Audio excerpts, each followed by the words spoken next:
નમસ્કાર દર્શક મિત્રો, મિરર ઓફ ધી વર્લ્ડ ન્યૂઝમાં આપ સૌનું હાર્દિક સ્વાગત છે। પ્રોહિબિશનના ગુનામાં સંડોવાયેલા ઇસમને પાસા હેઠળ અટકાયત કરી પાલનપુર મધ્યસ્થ જેલમાં મોકલાયો। પ્રાપ્ત માહિતી અનુસાર પ્રોહિબિશનના ગુનામાં સંડોવાયેલા આરોપી કાલુ ઉર્ફે કાલુ ટોપી સુંદરદાસ ટેલવાણી રહે વલ્લભ ઓરસી ડુપ્લેક્સ અર્થ આઇકોન મલ્ટીપ્લેક્સ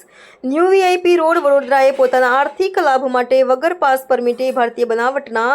અંગ્રેજી દારૂના અલગ અલગ બ્રાન્ડના જથ્થો કુલ 4,452 નંગ બોટલ જેની અંદાજે કિંમત ₹6,24,000નો જથ્થો તથા મોબાઈલ ફોન નંગ 4 જેની આશરે કિંમત ₹50,000 તથા વાહનો નંગ 6 જેની અંદાજે કિંમત ₹21,50,000 મળીને કુલ 28,24,000નો મુદ્દામાલ સાથે ઝડપી પડ્યો હતો। જે બાબતે હરણી પોલીસ સ્ટેશન દ્વારા ગુનો રજીસ્ટર થયો હતો, જેમાં આરોપીની અટક કરાઈ હતી।